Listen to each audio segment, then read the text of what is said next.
what we're going to do now, we're actually going to kick it up a notch and we're going to put it into sport. Oh, and a Urus! Yes, yes. Okay, that was nice. That was nice. So in today's video, we are actually here with my car, and in today's video, we're actually going to be doing a review, go over the whole specs and like the whole rundown and the running cost of this car and if it's actually worth it. So you guys may or may not know that I actually got this for my birthday as my 17th present, which is flipping crazy, getting a car like this as a 17-year-old. But yeah, to be fair, this is an absolute beauty of a car. And basically what we're going to be doing is that we're going to be going through literally almost everything. As I said, running costs of like what I pay, like insurance and stuff, and what it's like driving this car as a young driver, and the overall like thrill of the car, you know what I mean? Because you guys may or may not know that I'm actually looking to be swapping my car very soon, because we're going to be getting something completely new. We're going to be modifying this, and then basically we're just going to go through the whole thing of, you know, crying and fixing parts and stuff, and I really cannot wait for that, because it's just a new adventure, I guess. So the first thing I want to talk about is the exterior of this car. As you can see, that this is the 118D. That's one that I got. Obviously, I believe if I was to get the petrol one, I don't think I'd actually be able to get insured on it, because the insurance on this already is actually a killer. And since me being 19 and owning this car, you know what I mean, it's kind of a crazy one, you know what I mean, because obviously I've had this car since I was 17, and yeah, first car.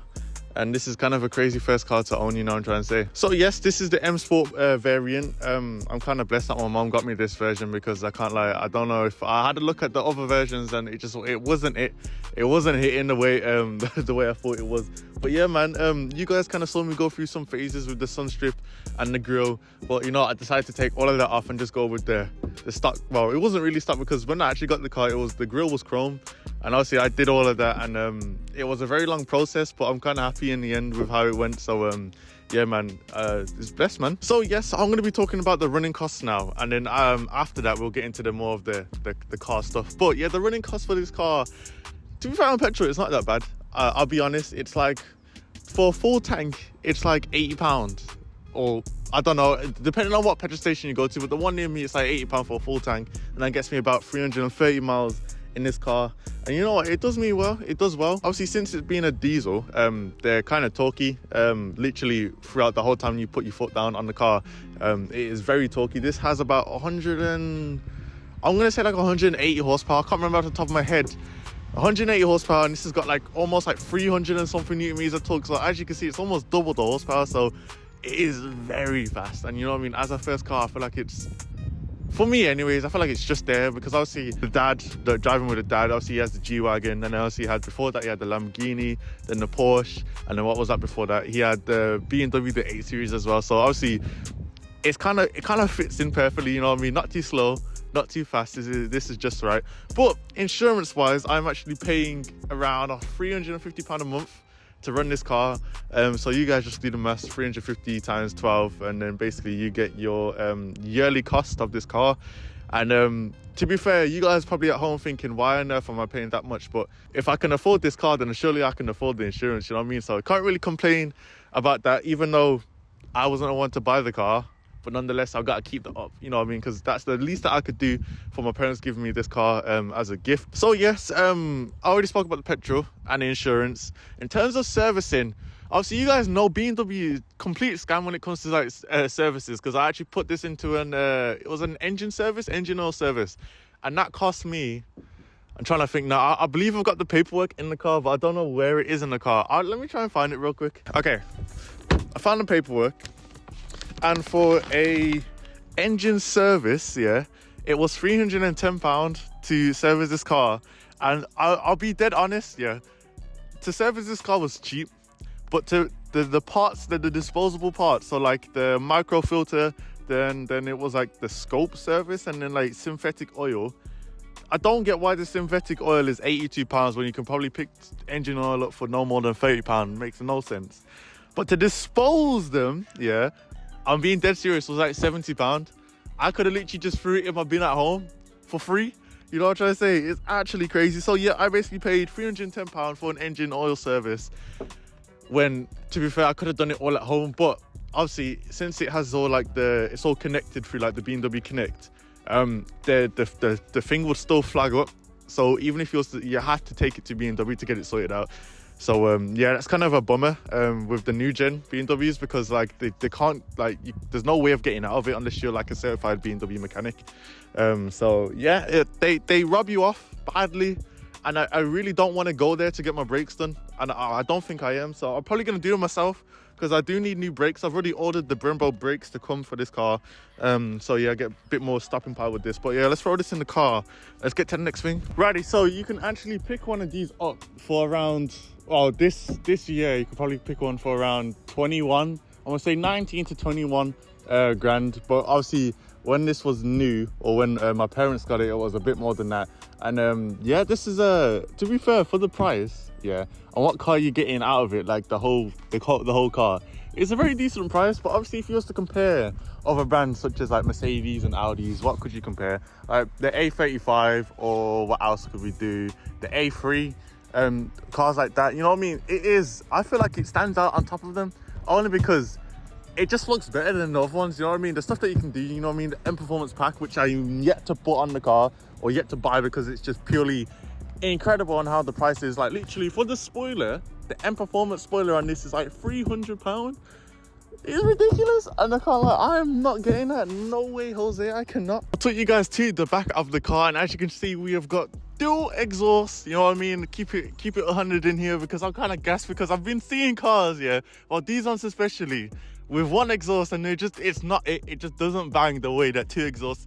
And you know what I mean, I believe it actually helps with fuel emissions. I mean, of course it does, because obviously there's only one exhaust, and that means yeah, okay, I'm not gonna go into it because I'm probably gonna lose my head whilst I'm talking about it. But yeah, dual exhaust. And I was obviously, if you guys saw the previous video, I'd say about 14 videos ago, when I actually went to go and swap out the exhaust tip, well, it was this one, and it did not fit. I was so furious. I still got it, you know what I mean? I really wanted to swap the exhaust tips out. I don't like the chrome ones because it doesn't match with the whole theme of the car. I went with all black, and this is the only chrome thing left on the car, and it does my bloody head in. But nonetheless, you know what I mean, the car is absolutely beautiful.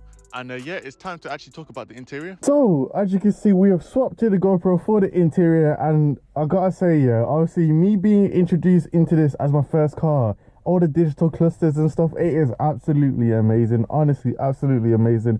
Obviously, I've been in older BMWs before, such as like the previous cars where the mom and the dad have had. And to be fair, obviously with BMW interiors, they kind of always stay the same, and they only change like every like 10 years or every 5 years. But I'll be honest, it is very, very nice, and I'm super blessed to have this as my first car. But obviously, as you go into the back, it is very, very beautiful with the M Sport seat belts and the interior lighting, which I will get into very, very shortly. So as you can see, this is a manual. This has 6 gears, or 6 speed. Obviously reverse being over here, so you go into that for reverse, and then obviously first, and then all the other ones. But yeah, honestly, it's an absolutely beautiful car. Push to start. We have got Sport, Comfort, and Eco Pro. All modes changed basically how the car acts and how it drives, and obviously it changes like the digital cluster color and stuff, and it gives you different data and stuff on the car. So yeah, obviously Eco Pro being the one that is more fuel efficient. Obviously it shuts off the car when you're at a stationary stand, and basically it gives you like more miles per gallon and reduces like the emissions and stuff.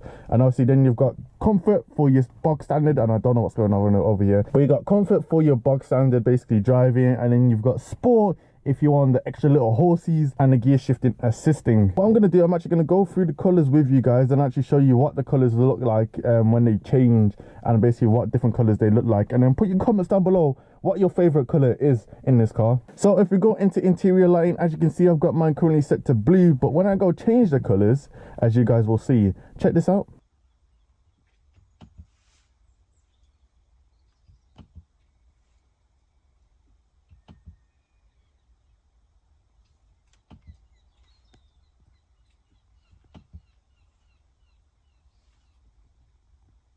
And back to blue. That was absolutely beautiful. Honestly, I really do enjoy this car, and I really, really love it. So I've had a quick chit chat about the interior. There's not too much to the interior of this car, not many fancy bits. Obviously this is the normal like moving seats, there's not electronic seats, but this does come with heated seats, which I do enjoy when I put them on, and it is very toasty out here in the winter. So yeah, we've got the ISOFIX. So obviously if you had like a car chair and stuff, you can actually use that. I don't have no kids, so I don't think I'll be using it anytime soon. But yeah, so what we're gonna do now, we're actually gonna take this car on a drive. Yes, the funnest part, the best part. We're gonna take this on a drive around the block and have some fun, and yeah, just get a whole overall feel of the car. I don't know why I'm talking like that, like I haven't been driving this car for the past 2 years, but you know what I mean. I've got to stay professional, got to make sure everything is in the car. Did I leave anything? I don't think I did. Yeah, so let's get the car started and let's boogie. If you guys are from Brum, then you'd realize where I'm at currently. So yeah, basically the comfort obviously is your standard driving mode. There's nothing different, there's nothing that changes when you're in comfort mode. The shifts are still a bit buggy, but obviously with the gear assistant, when you put it into sport, it really does help with that juttering and all that overall thingy. So what we're gonna do, we're gonna quickly slap it in eco mode, and basically what happens is it gives us a little thingy of like miles per gallon. So it tells us how much miles per gallon we are doing when we put our foot down, and then when we are cruising, and it also gives us like this battery like converter thing. So when obviously you're coasting, it actually charges up the battery, which is a pretty cool thing that they've added into this car. So let's shift up here, and what we're going to do, we're going to take a left, and I believe it should put us out onto the main road. Yeah, I don't know where I am. I don't really drive around this part of Birmingham, but yeah, it's pretty nice. Obviously, in terms of like speed and stuff in eco, this does like make it so like the accelerating is a lot slower in all the other modes. Basically, obviously how the throttle is in sport mode, it literally opens it, it's like that. It's not all the way open all the way, because obviously I don't know if it's something to do with like emissions and stuff, but they make sure that they keep it under the threshold. And yeah, basically when I put my foot down, obviously you expect the throttle to go from closed to all the way open, but with eco it actually only opens like a quarter way, so you're not getting as much of the beans as you think you are. And is people stopping here? Yeah, people stopping here. I can talk more about the throttle here. So as I said, in sport mode it opens all, I say about 3/4 all the way, and yeah, obviously that means you get as much beans as possible without obviously doing all the remaps and tuning and stuff and unlocking the ECU and all that jazz to get the extra juice out of it, which I have not done. I don't think I plan on doing it with this diesel car. I don't think it really makes sense for me to do that anyways. So yes, the next thing is what we're going to be doing when we get onto this this road. We are going to put it in sport mode. What we're going to do now, we're actually going to kick it up a notch. We're going to put it into sport. Oh, and a Urus! Yes, okay, that was nice. We always see a nice car when we got the GoPro out. You know what I mean? Last video we had the GTR, and now we got a Urus. That's absolutely beautiful. So we're gonna kick it up a notch. We're gonna put it into sport mode. As you can see, the cluster changes to red. We get all the stuff. We got the Newton meters, the torque, and the horsepower. So yeah, as I said, 160 horsepower. It's got 400 Newton meters of torque. Obviously, when I put my foot down, the thing goes up and all that jazz. It's pretty cool. And it also comes with, if I can get to it, a sports display, which gives you more of an in-depth basically display of, you got your PSI, how much turbo, the engine temperature, obviously the G's and how much you're pulling, Newton meters of torque, and also your horsepower. So as we drive down here, we are going to take a right, you know what I mean, just so we can get that straight, just so I can give you guys or show you guys the beans. Oh, thank you. And that is and that was a Golf R. Let's wait for this guy to go. I'm going to give it a little bit of the beans just down here.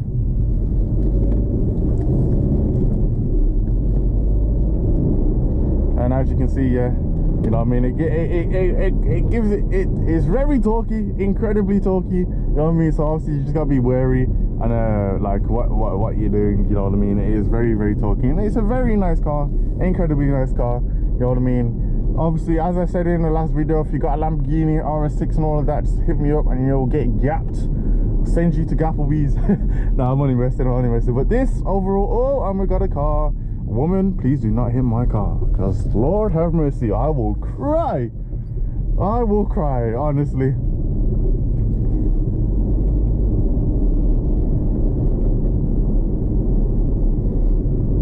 But yeah, man, that was just a quick brief drive, and obviously the different modes and stuff. It's such a nice car, you know what I mean. And obviously if you get the chance to drive one, if you're looking to buy one, definitely just like make sure you check your insurance costs first, and just be careful, because BMW will shoot you in the bloody foot with these prices of like the service requirements and stuff, because it is an actual killer, a genuine killer. But nonetheless, apart from that, the car is a very, very nice car. Obviously, people think it being a BMW, you get the Christmas tree lights like as soon as you buy the car. But as long as you maintain the car, you know what I mean, you'll be alright. But obviously, I can't really say so much with the old cars, because obviously, they're probably, if you're looking to buy a BMW, they're probably going to have like previous owners and stuff, meaning that they're not going to be always kept as how you think they would be. But nonetheless, you know what I mean, it is an amazing car. And yeah, that was the end of the drive. Alrighty, so you guys just saw this drive here, man. It was absolutely amazing. Such a thrill. The car's so nice, so nice. Also, plans for this car, there's not really much to be fair. Obviously, the car is, I don't really think I need to change anything, you know what I mean, about this car. There's only things that I'd love to modify, such as adding like the performance stuff and that. But to be fair, the car looks good how it is, you know what I mean. So I hope you guys have enjoyed this video, and I'll catch you in the next one in a bit.